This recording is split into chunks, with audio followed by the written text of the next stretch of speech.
So as soon as we are, and we'll make a noise and we'll start.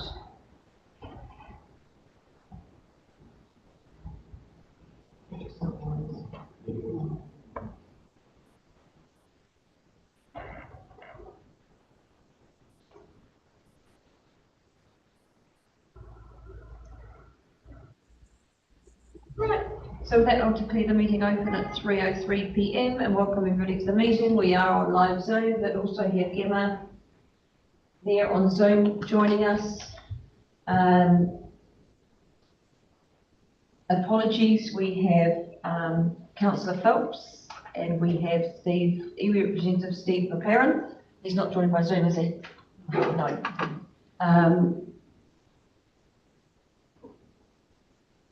So I have somebody please move and second the apologies, please, which is Steve and Councillor Phelps.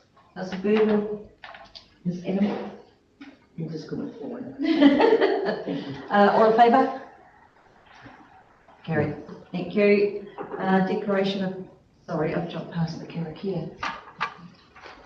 Emma, would you like to do the karakia? I feel very rude, I just was on a race, sorry.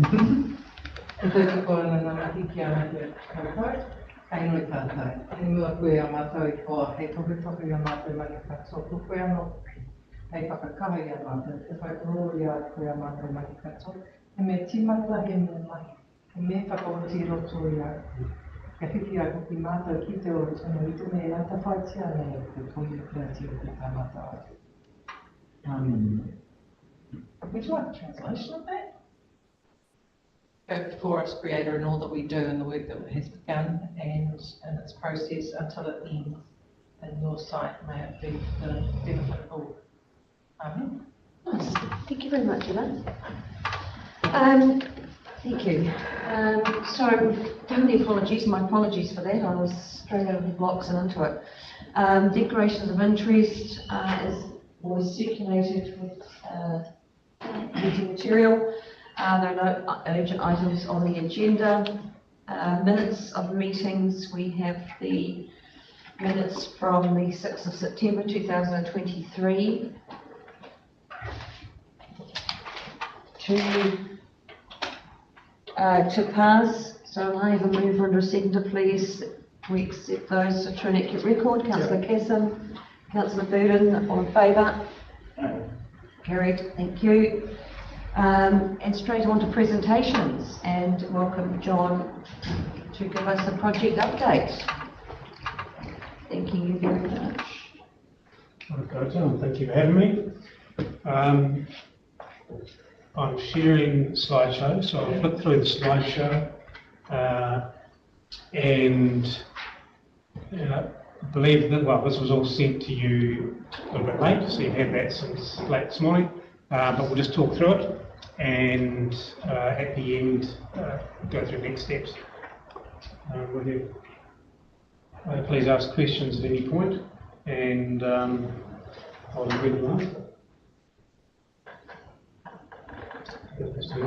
Agenda today, activity since the last subcommittee meeting, which is some time back, summary of the public information and feedback sessions that were held late 2023, update on the detailed investigations of the shortlisted schemes, and I've got details in there of what they are as a refresher. Look over the intended multi-criteria analysis of assessment of the schemes and discuss next steps and any endorsement, if needed, of those. So jumping straight in, there's two sheets here on activity since last meeting. The two there being, so the potential coastal discharge resource consent strategy memo was prepared, so that's a review by a planner, Janan, and posters for the public information sessions were finalised after that last subcommittee meeting that was at the Marae. In October there was a project working group meeting with the statutory authorities, that's Regional Council, Community Public Health, Department of Conservation, the Transition Unit and Department of Internal Affairs. And in that it was presented an overview of the work to date, the shortlist of potential schemes, how they'll be evaluated and next steps. Prior to that we'd had, just prior to the last Oversight Subcommittee meeting, a meeting with the Regional Council, Consenting Department. So myself, Jane and our planner and Scott, to present the sort of early considerations of consenting for the coastal type discharge and gaining feedback on what that, on Regional Council thoughts on that, and as a lead into having those group of statutory priorities back together. At that meeting with the working group, the intention was to seek any comment or feedback from them that could be taken into consideration through the investigation evaluation phase, risks or through the different lenses that each look. There was nothing of, nothing additional to what the project was working on. The key, when you look at it from a DIA lens and an NT transition unit lens, it's from their perspective. The things have changed slightly in regards to where Three Waters was going or gone. So some of those aspects are now relevant. In November, Emma and I presented to a Kaumatua session, one of their regular monthly gatherings. So we presented at that posters that were ready for the public information sessions, with a brief presentation discussion on the shortlist options and a Q&A session on that. Can't actually read because it's something over the top of my words. And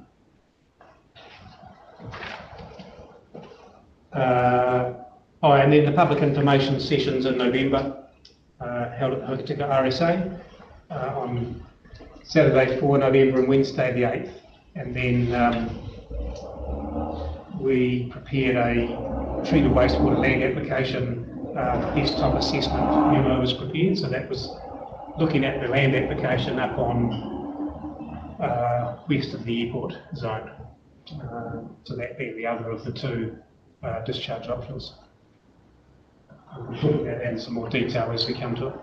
Then early this year, for that treated wastewater land application, a prelim consenting assessment was prepared, and review of previous Western Milk Products reports that they've provided to us. So their options evaluations going back many years, coastal ecological health risk assessments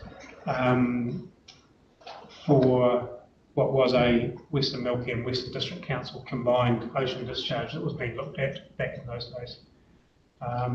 So looking at those, reviewing those in relation to use for informing the shortlist options evaluation of the MCA. Come to that again in a moment. In March, received the Silver Fern Farms treatment options report. So we had in ongoing communications with Silver Fern identified some information that would be handy. So how they might be able to reduce load, reduce flow, or split their flows into different waste streams and increase treatment on some, to look at options for reducing their loads potentially into a district council system treatment plant. And the conversation we've always had is a graph of their cost to enter versus their cost to reduce loads to enter. So looking for that kind of information, and that we've received, council, we received that and have reviewed that. That was carried out by a consultant for them, a separate consultant. Identified other environmental reviews required to inform the MCA from the information we then had. A meeting with Steve, myself and Scott with landowner adjacent to Silver Fern that came out of the public meetings, and hydrological ground truthing and site walkover of the area west of the airport and airport. So that was to ground truth the information that had been identified in the desktop study for the land application. And then in April, we carried out a dry run MCA evaluation ourselves to as we've done prior to the traffic light assessments and fatal flaw assessments with the working group, to just work out the process and look at the technical parts of it, which we've always done prior to getting together with the working group.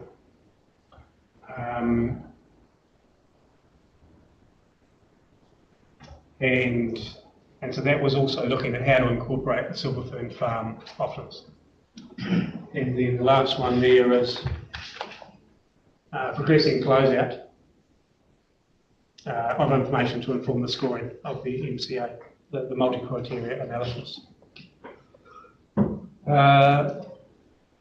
So public information. What was that? I was going to say, you're wearing the same clothes. Oh yeah. She's got background. You don't have to get changed. That's the wings they get up. You don't have to get changed straight away, public information and feedback sessions. So the first of those was on a Saturday afternoon, and the second on a Wednesday evening.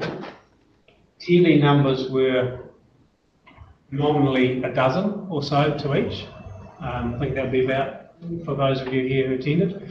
On the Saturday there was a number of adjacent landowners were there, so it provided a great opportunity for them to peruse and have chats.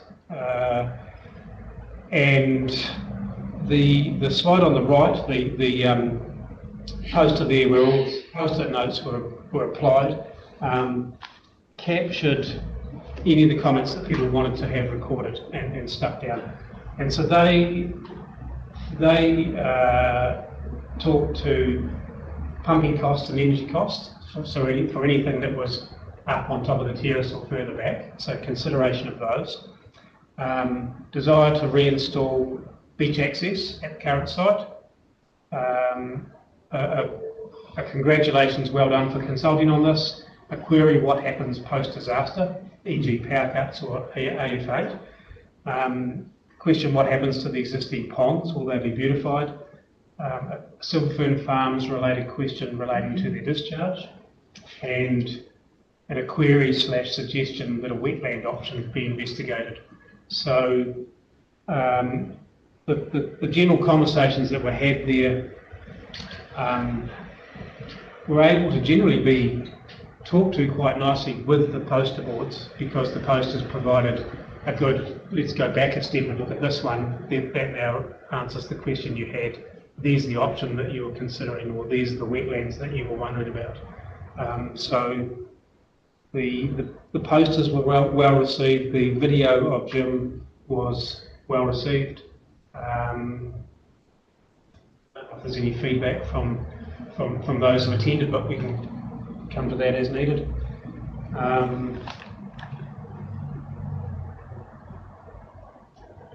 Quick refresh on the shortlisted options. So ostensibly 2 receiving environment options: the ocean via Western Milk Products' existing outfall pipe, or land west of the airport via rapid infiltration basins or trenches, so similar to Friends. And then for treatment plant location, either on the existing site west of the airport, which is between the highway and the airport, or on the airport itself. And then the treatment option being biological trickling filter, BTF, similar to Greymouth, relating to an ocean discharge, and then conventional wastewater treatment plant relating to the land application, which we've always noted through the options could be a BTF with some kind of clarifier or solids capture, smaller solids capture at the tail end. And then the sub options, or the treatment enhancement options out to the right, are potentially UV disinfection, membrane filtration, and there will be a cultural enhancement element as part of. So the treatment enhancements of UV and membrane are something that could be part of a initial build, or could be something that's looked at in the future as requirements change, or desires to have it improved or increased treatment, whether that's for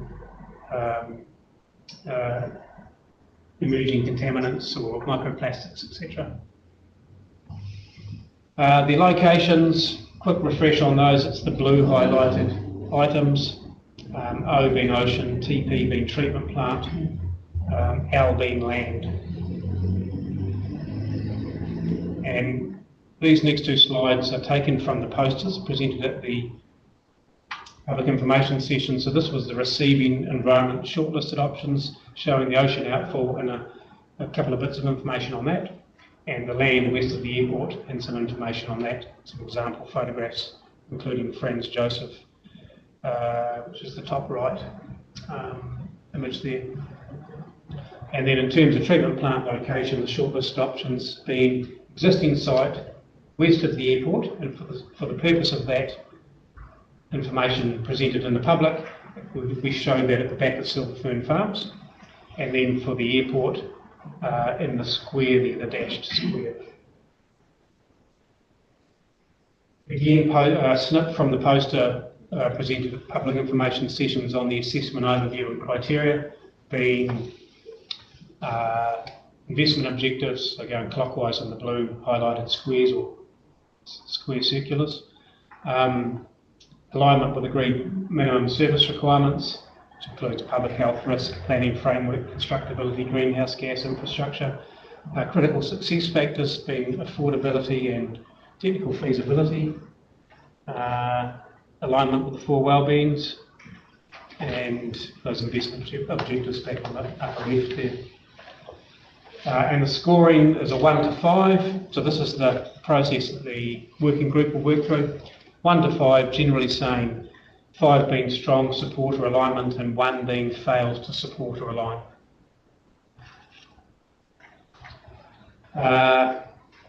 Here's a summary plucked out of the first two slides of the detailed investigations of the shortlisted schemes, and a couple of items down the bottom being completed.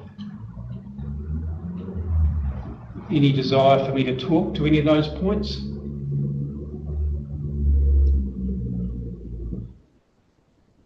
Yes, I can make a comment that the land application evaluation, which was followed, so the desktop followed up by the desktop assessments about modelling the hydrogeological situation and where the droplets of water go that are applied, and how fast they move and where they might daylight in terms of deep streams and things like that, or coastal.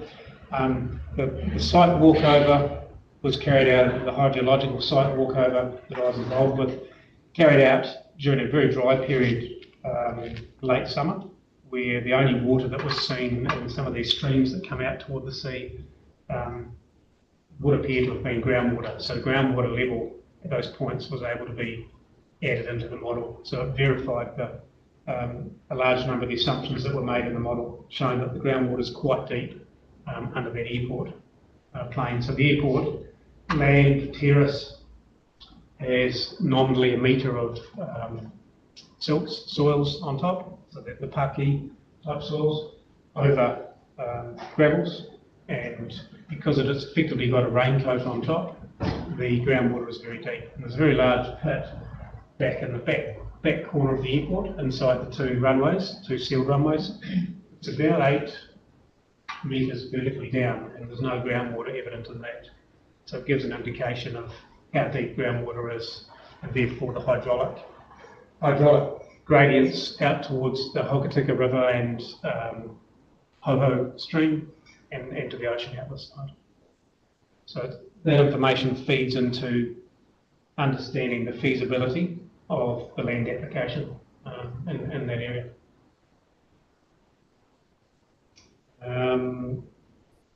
So right now, some site layout plans with all these details in it, greenhouse gas carbon footprint and the cost estimating aspects are being worked on, closed out.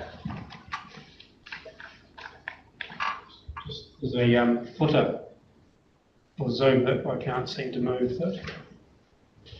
Those are my last words.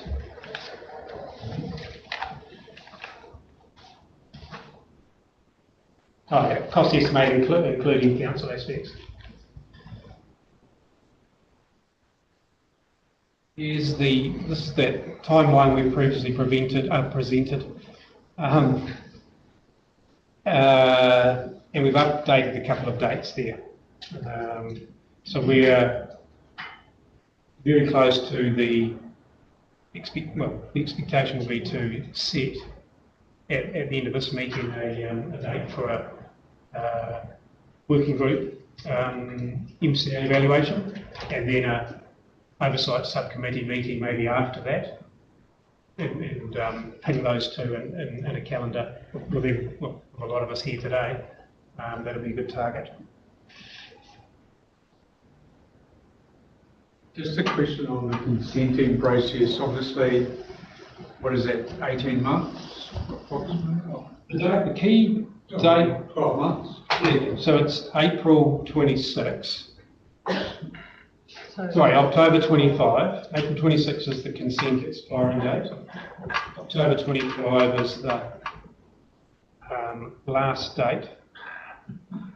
Just querying in terms of the technical assessments, etc. We've got a lot of historical data that has been provided, obviously, by our other stakeholders. Can that help accelerate the next steps? In terms of consent, it certainly gives strong insight. Yeah, and the assessments that have been made of that information is that it's adequate to provide the MCA scoring with a high level of confidence. The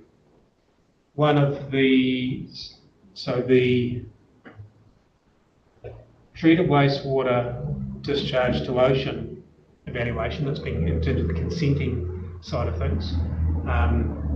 One of the tasks that Western Milk tasked us with was identifying a switch that would gain a consent for council for their discharge requirements that doesn't jeopardise Western Milk's current consents. So that's a key part of it, and so the evaluation we've done and conversations we've had with council and then with regional council is about strategy for that, and that's some final parts of that are being closed out now. Next step is, and I'll talk to Simon in Scott's absence until next week, council gaining some legal comment or overview of a few of those aspects to inform the scoring in terms of risks for any of these things. Can you confirm Western Milk's consent expiry date? There was one thing I thought I'd better do that before I come. I can't. Because they'll be Everyone able might know. It was 2030 something. just thinking they'll be able to sync with our consent. When did wouldn't they they? get it? 14? 2014. Something that rings a bell. It was 25 years. I'll check and. They had review dates between that. Yeah, I'm not. Okay. Yeah. Just consent, they'll get out of sync with our consenting, obviously, in terms of we have consent. To address that part, a conversation I was having, meeting with Jim today, Jim Bradley, mine was providing guidance that they need to be aligned.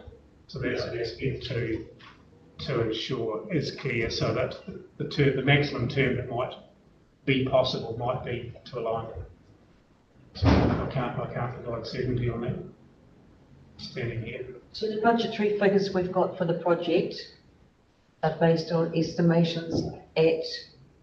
You provided some estimates in, is it the long-term plan 2021? And A long time ago. yeah. A long time ago. So the next LTP, I talked to you earlier today, we've got the next LTP coming up, so those numbers need to be reasonably clearly articulated for the next LTP, and maybe it's a conversation that there are different options that would have to be consulted with. So we just need to work that through. There'll be costings, there's costings being prepared now as part of the options, so that the evaluation takes into account the affordability, whatever affordability is deemed to be. And currently the 1 to 5 scoring that's been identified for each of the criteria, and cost being, or affordability, financial being one of those, we're just having a bit of a think about, is 1 to 5 a suitable scoring breakdown for the cost, depending on what the costs. I think a decision, and maybe it'll be a decision that gets discussed with the project working group and back to the Oversight subcommittee, is how the weighting on the cost is applied. And until those numbers are known, it may be that they're so similar that a 2-year and a 3-year and a 5-year doesn't have any impact, but it can be seen at the bottom line.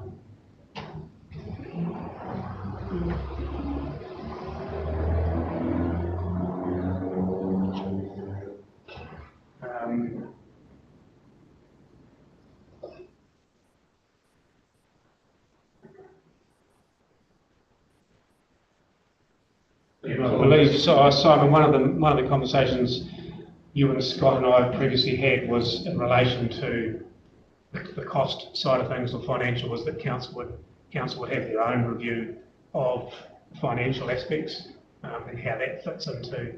Well, that needs to lead into a conversation around long-term plan budgeting. So, and we need to be in a position to actually have that full analysis in terms of options for that LTP conversation. So the time, for 6 months basically, to have that locked down. So our program right now is to have all of our information ready for MCA scoring by the end of this month. Yeah.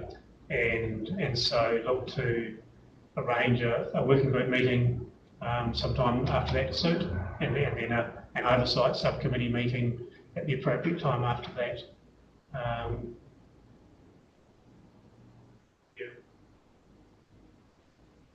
And 2 people in this room are in the oversight, 4, maybe 5 are in the working group. You better bring Leslie along. She helped. Keep looking that way. Yeah, this multi-criteria analysis stage is the first time that money or cost has come into it.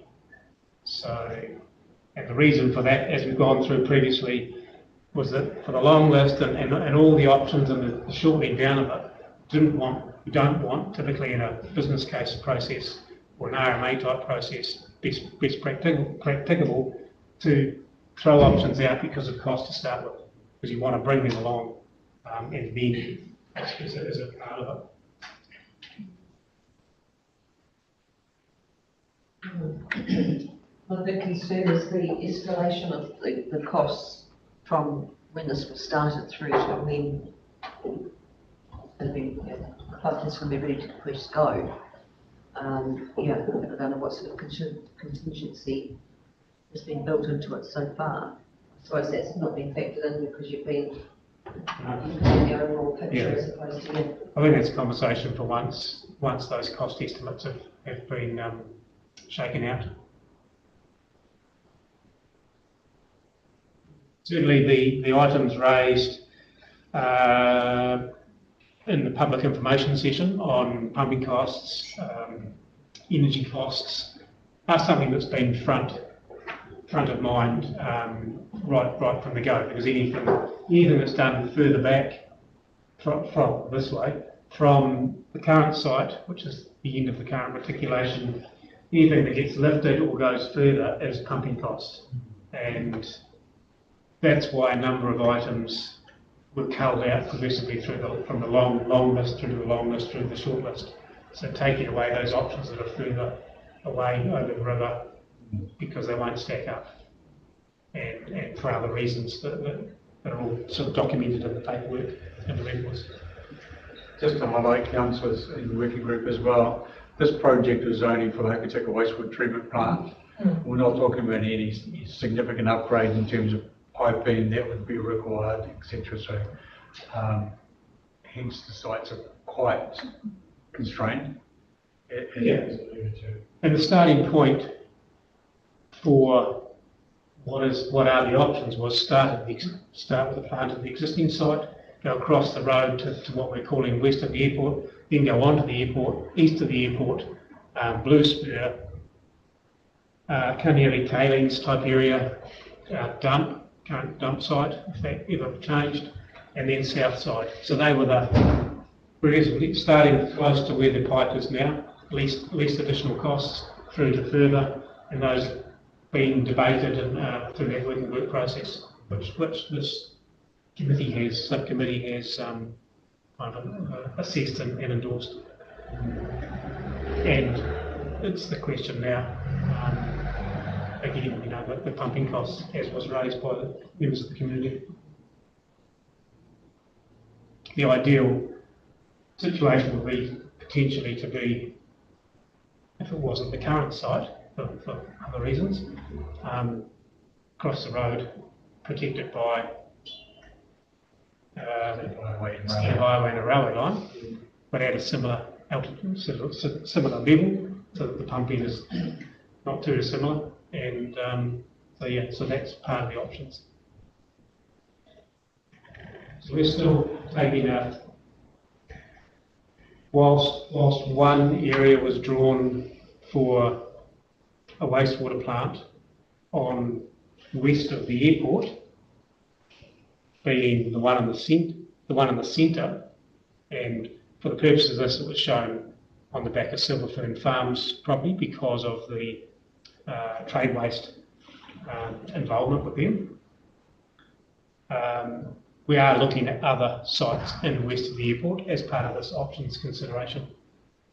This counts. The reason why it's not shown today is there's commercial sensitivity that comes with those conversations that obviously is outside or in committee. We can discuss that a bit further.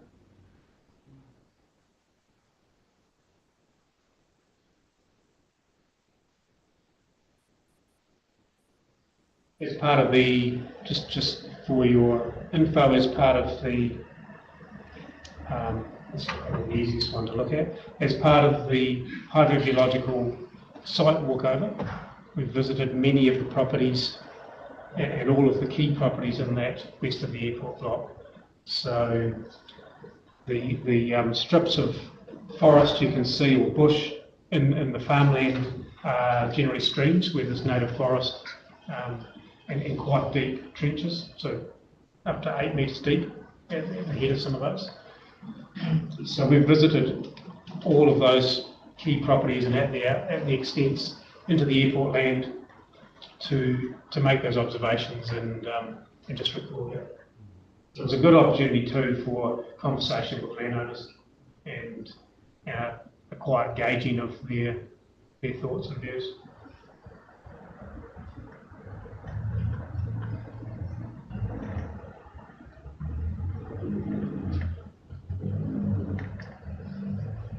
So John, do you want to elaborate on the conversations with both external stakeholders, Western Law, what conversations you've had with them? So continuing discussion regarding use of their outfall. We are obtaining their current monitoring records, just to have that extra bit of information on what's currently status, and we'll be looking to catch up with them again in July. And a piece of the puzzle to resolve between council and them as part of that ocean outfall option is what the licence to use type arrangement might be, because that's the nature of the option that's there on offer, and the conditions that go with that. So that's a step to have, and then the costs associated with how that might work. And conversation I had with actually with Jim Bradley this morning was trying to flip it around, because this is an unusual situation. The option of having, or the potential to have a privately owned discharge pipe or ocean outfall have a council come into it. Elsewhere in the country, it's the other way around. So they're a council asset with trade waste agreements like Hastings. And so I'm sort of flipping it around and considering if that was a council pipe how would trade waste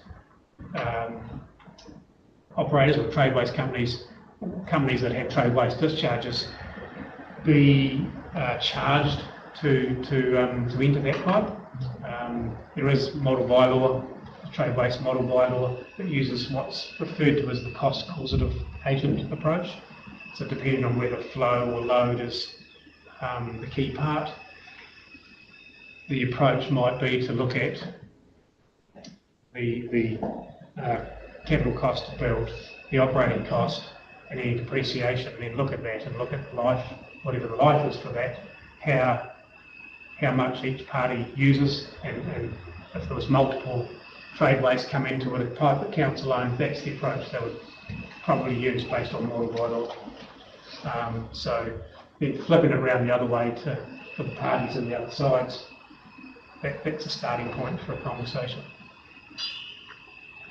And then what happens if that asset's not available? What happens if it's damaged, or what are the secondary discharge options?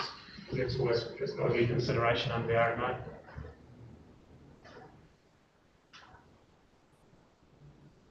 And with Silver Fern Farms,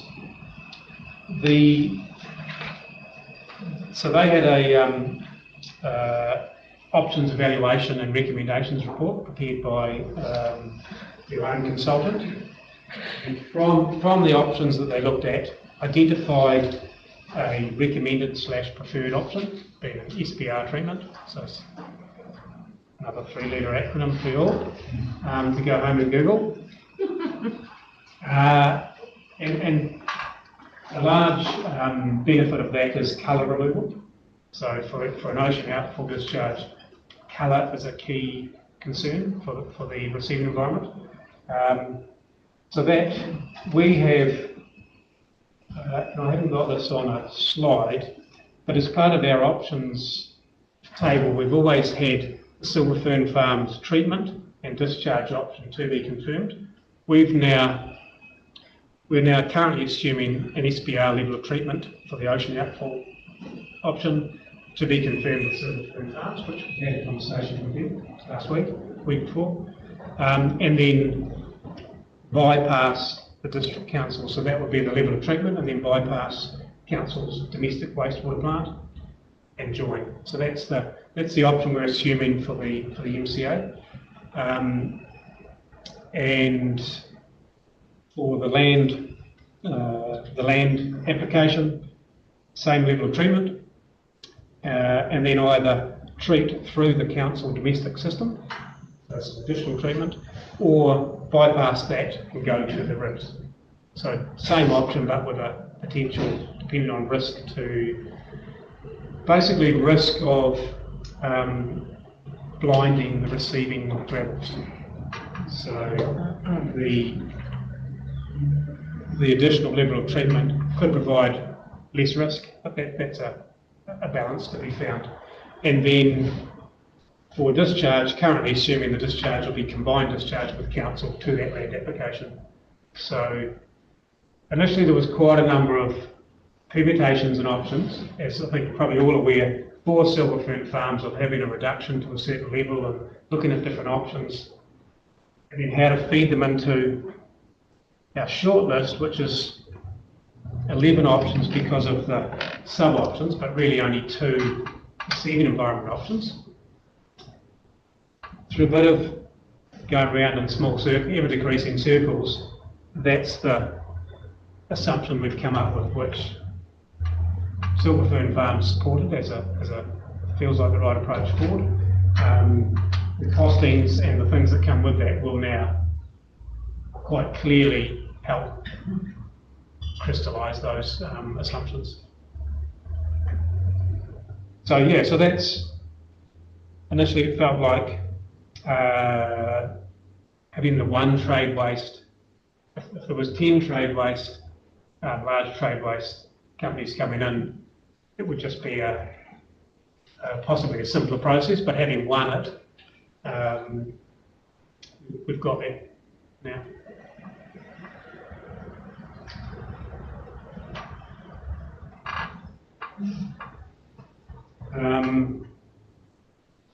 So conversations will continue with both of them, as noted there. Next step with that multi-criteria analysis is to get the working group together and move through that once we get finalised some of this information this month. And as we've always noted, and then it's decision making. So the multi-criteria analysis does not make a decision of its own accord. This group becomes first of all the working group, and then elevating that to this group, and then to the council. So that's for identification of a preferred scheme.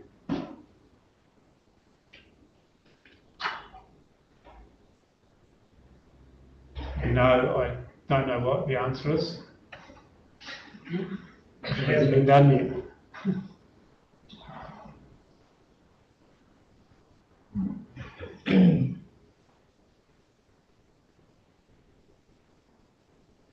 Any questions? John, in terms of the costs for those preferred options coming through in July, what level of certainty do you have on those sort of going forward? Obviously, the cost escalation will be passing month or year, but would you be pretty confident those numbers would stack up long term? The costings are being prepared by someone who's very good at that, to industry standard method based on a category of costings, which sets out cost minus this plus that.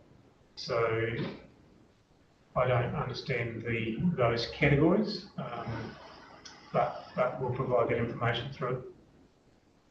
So so it's at the level that a valuer would be providing valuations. Just to clarify as well, so there's plan design and costings obviously, then there's operating costs. Yes. Plus also there's the remaining project costs for implementation and construction, right? All that's wrapped into it. And resource consents, the various components of that, because some may be less onerous than others, etc. Yeah. Comprehensive. And some contingency in there. Of course.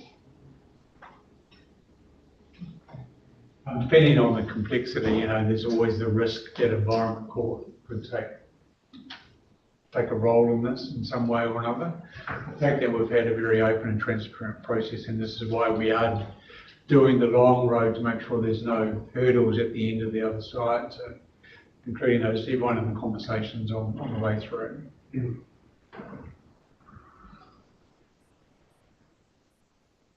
One of the, I think at the public information and feedback sessions, for those from the working group or the Oversight subcommittee that attended, it felt, unfortunately there wasn't more people attend, but I think the community probably had felt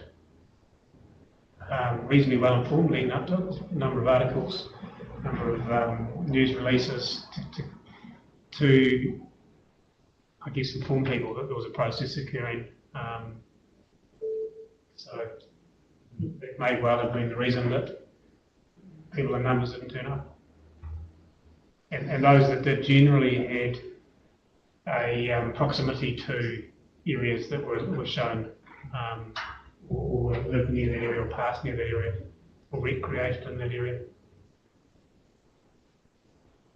So just looking at your multi-criteria analysis and start up decision making, so that's going to be next month. Our intention is that we're due now to close out the items and then move into that in July.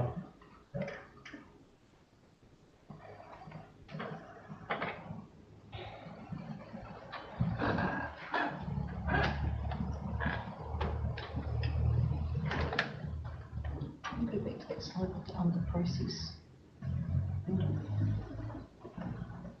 Sorry, you've got the controls. Yeah, I thought Di had the controls. I have the I thought the controls. boss was in charge. Yeah, no. The timeline. Oh, Timeline. yeah. That one.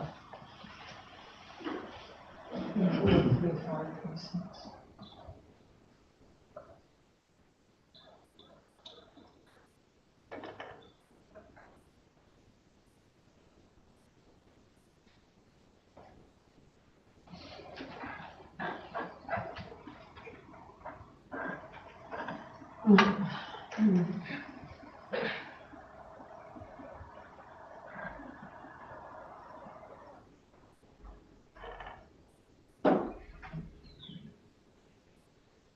you said that some of this had changed. Well, How much a further? couple of dates. The intention, middle of last year, was to be identifying a preferred option in the early this year. So there's been a bit of slippage there in terms of some things have taken a bit longer. So we want to get to that preferred option identification because there's some decisions to be made at that point.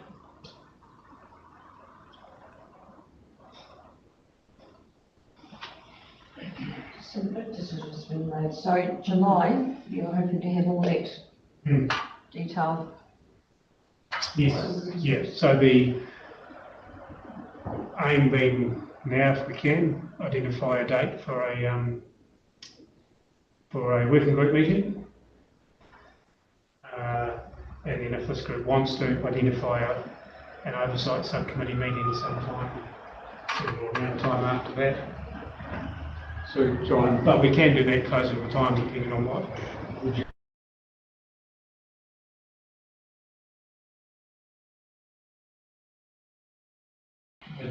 Yeah. What's the thoughts? we could do the second week in July, but Yeah. you want to make sure you've got all the costings and ready. Yeah.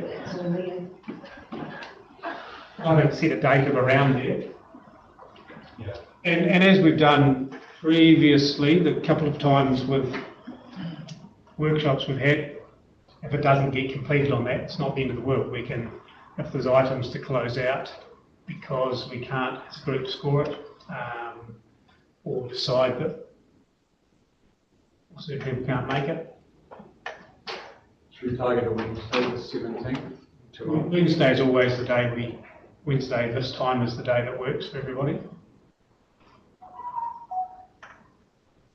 Is that okay for you? 17? 17th of July. Yep. I'm here. That fit in with the council? Yep. Yeah. Sort of timeframes? Yep. Yep. Leslie was shaking her head, I know. Yeah, I'm not here, I'm Oh, not. right. Committee funds anyway. 17th of July, Yeah. yes. So then, this committee would need to meet following that. Yeah. What time are we talking? How soon? After. What are your thoughts, Simon? 3 till 5, is that enough time? Do 1.5 day, We might make it longer for that. make it 1 till 4. Yeah, let's do that. How does that work for you, Emma, and for Pauline on that Wednesday? Yes, 17. We make it longer? 3 hours. Yeah. That seems fine. All right, we'll stop for a couple. Right. I'm not worried about it. I'm not worried about it. And as we've done previously, and we'll send out information package to people prior to it, we will seek your permission as the working group to do a pre-score of ours of the technical aspects, as we've done before, so as to get some runs on the board that then the group can critique and question and challenge. And it's a nice, efficient way to work. And then when does this meeting They could have following that? Next week. following week. Following the, maybe 24th? Yep. I'd say give it 2 weeks, so there's time just to If there's, close everything out. Yeah. And then we'll full report to council in August then. That makes sense? So on the 31st, what's your time in there? 3 till 5 again. 3 to 5, that's good, because I'm entertaining some students from Edinburgh in here. What's that? from where? Edinburgh. Oh, Japan. You're welcome, yes, you can attend, both of you. What time is that? It's 12:30 to 1:30.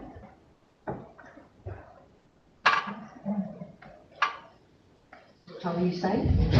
3. 3:45. May not need 2 hours, but I think it's better to have it just in case.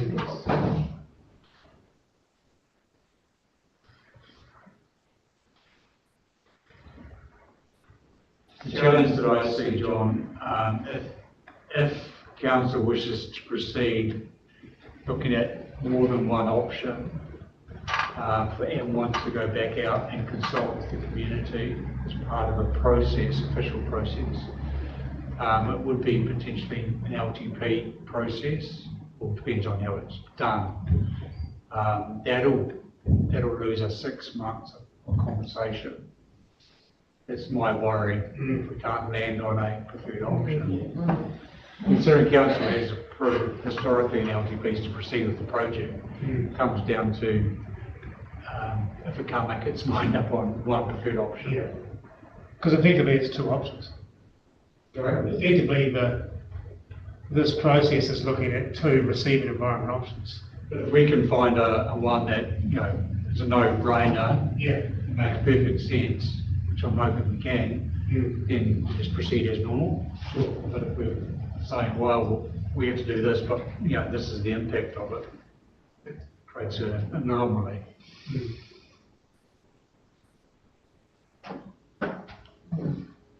Consider we've had slippage. Yes. Yeah. Okay.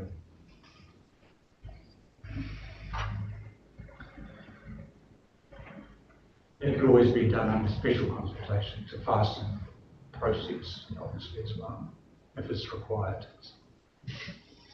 How much is that going to cost? Computers, no.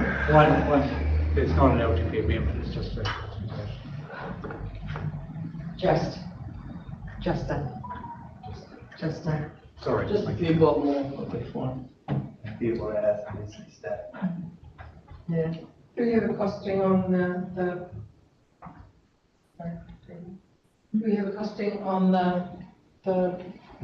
3 meetings that we had? Public private, In terms of, when we did the consultation. What the cost was sometime in those days. Yeah. Okay. I don't look at that, but do you mean in terms of? Venue. Well, it's also forms part of the budget, doesn't it? At the end of the day, it's minimal cost compared to. It was well worth That was, doing. that was good. If we needed to go that track, that was good. And it's generated that body of posters, which is used today. It's a good set of information that even someone coming new to that or wanting to say, I think you missed something, there's an opportunity to go back and talk through it. So it is beneficial in that way. So I don't know if the posters are up on the public domain. I'll look at that after this with Emma. That's the one for them to go up there. Yeah. I don't have any problems with this presentation being put on the council website as part of the Which project. it does anyway as part of this meeting. Yeah, they always have. During the walkabout for the hydrological site truthing, I had printouts of the posters and was able to give those out, so they were very handy for. That was the good starting point for a conversation about what the options actually were, as opposed to what I think I read in the paper or something, because it wasn't always factual, 100%.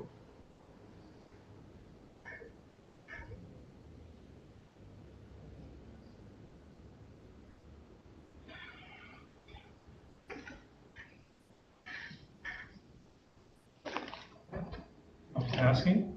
Are you multitasking? Well, maybe you can do that. Do you not know that?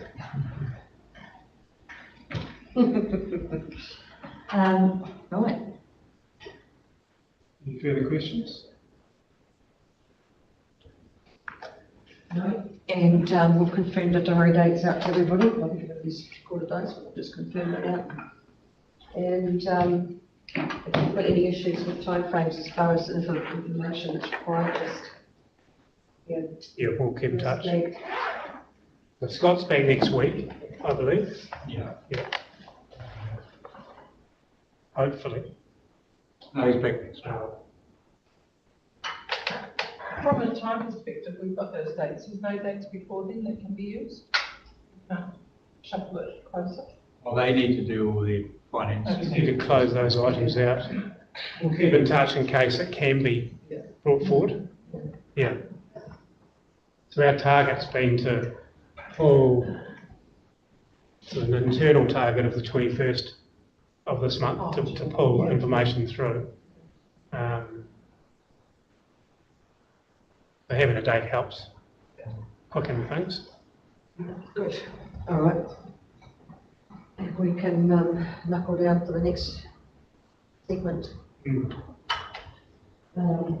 It's certainly been, going over the refresher of progress to date. It's been a lot of work has gone through the process so far. A lot of time's gone by as well. Yeah, I appreciate that. So, okay. But sort of, when we looked at those sort of timeframes initially when they were put up, it was a hell of a lot in there. It was really loaded up. And when you look at where we are now, it's like, Christ, we haven't made a lot of progress, but we have, because a lot of stuff's fallen off that as well. Indeed. And a lot of stuff happening in the background as well. Yes. And getting, ideally getting to a point where the preferred option, has good support to pave the way for an uncomplicated process going forward. I think just reflecting on projects in general, 80% of it's all done in the planning, consenting and design phase, and building the thing's actually quite quick. And you can see it's done within 10 months or so, but it's to be up front with the process. Make sure you get it right. I think the consultation along the way has been valuable, and I attended part of both of those days in November, and while I was there was a few people. I thought there might have been more, but I think people that had concerns or had issues that they wanted to raise came, and everybody else is. And I think we're getting to and I think having had that has been valuable to the project. But I think now we're going to get to once we talk dollars, that's what pushes everybody's button. So that's going to make everybody. And we've got to allow ourselves enough time to really work through that. And to take that out, so we can't push on the time frame. And the landscape has changed, as we all know, with the new government. And the removal of the free waters. It's not for it to change again now, but. Can I just say it before Emma actually messages me? Reminder that you've actually engaged and not consulted. It's like having a difference between a meeting and a workshop. She's laughing. Thank you, John. Thank you very much, John, for that. That's brilliant. So we're really quite happy with where we're at today. Refresher for what's ahead, which is going to be good. July will be a good month for getting into this and really make some progress. This council's biggest ever investment was the project. Yeah, right. It's all the different aspects that come under getting it right. So the government's very favourable in helping us get it through.